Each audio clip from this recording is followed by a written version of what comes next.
November மாதத்தின் சந்திராபலம் ரீதியான சுப யோக நாட்களுடன் கலந்து என்ன பலன்கள் என்பதை பற்றி இப்பதிவில் பார்ப்போம். துலாம் ராசிக்கு ராசிநாதன் சுக்கிரன் 2ஆம் தேதி முதல் 26ஆம் தேதி வரையில் துலாம் ராசியிலும் பின் விருச்சிகம் ராசியிலும் சஞ்சாரம் செய்வதால் உங்களுக்கு கூடுதலான யோகங்கள் கிடைக்கும். நல்ல நாட்களை தேர்ந்தெடுத்து செயல்பட்டால் நீங்கள் நன்மைகள் கூடுதலாக பெற முடியும். 18, 19ஆம் தேதியில் ராசியிலேயே சந்திரன் சஞ்சரிக்கும் போது உங்களுக்கு தன்னம்பிக்கை, தைரியம், விடாமுயற்சியுடன் செயல்பட்டு அனைத்து வித சுப காரியங்களும் மங்கள காரியங்களையும் இனிதே நிறைவேற்ற செய்ய முடியும்.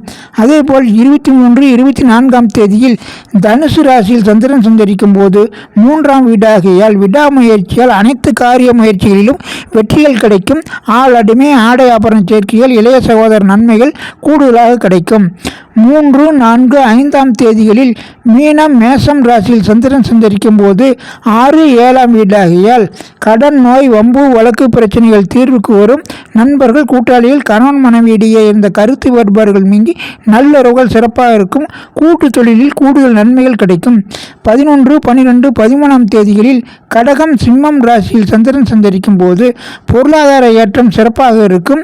வேலை, தொழில், வியாபாரம் ரீதியில் அனைத்து விதமான முயற்சிகளிலும் உங்களுக்கு அனுகூலம் கிடைக்கும்.